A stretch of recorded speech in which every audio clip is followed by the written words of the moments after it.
এই বিশাল জনসমুদ্রের উদ্দেশ্যে আমি বলতে চাই, আপনারা কি জাতির ভাগ্যের পরিবর্তন চান? যদি তাই হয়, 4টি দলের 3টি দল দেখা হয়েছে, একটি দল দেখা হয় নাই, সেই দলটির নাম কি? এবারের এই মহান সুযোগে সেই জামাত ইসলামীকে এই সংসদের ভেতরে কথা বলার সুযোগ করে দিতে হবে। আল্লাহ রাব্বুল আলামিন তার কোরআনে কারীমের মধ্যে ইরশাদ করেছেন, ইন্নাল্লাহা লা ইউগাইয়িরু মা বিকওমিন হাত্তা ইউগাইয়িরু মা বিআনফুসিহিম। নিশ্চয়ই আল্লাহ পাক কোন জাতির ভাগ্য পরিবর্তন করেন না যতক্ষণ পর্যন্ত সেই জাতি তার ভাগ্য নিজেরাই পরিবর্তন করতে সচেষ্ট না হয়।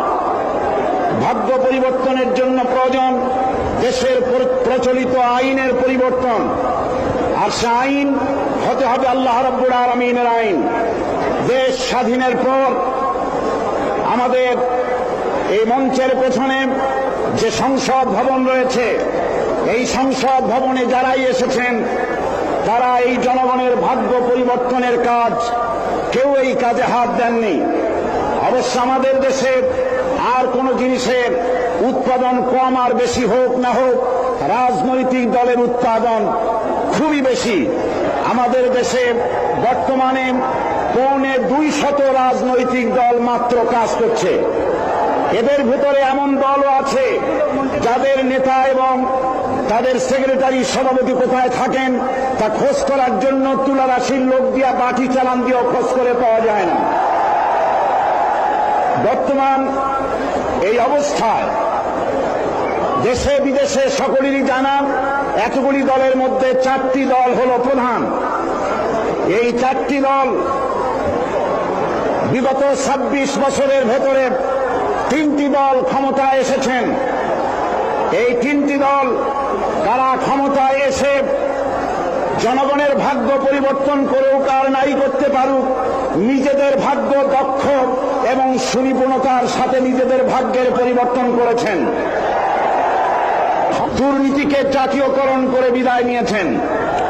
আরেকটি দল টানা 5 বছর ক্ষমতায় থেকে নাস্তিকবাদ, কাদিয়ানীদের দৌরত্ব, মুরতাদ, ভাদানি, ইসলাম বিরোধী এনজিও এবং বিপুল সংখ্যক খুনি, চাঁদাবাজ, মাস্তান, হাইজাকার, সন্ত্রাসী উপহার দিয়ে চরম জিল্লাতির সাথে মাত্র কদিন আগে বিদায় হয়েছে।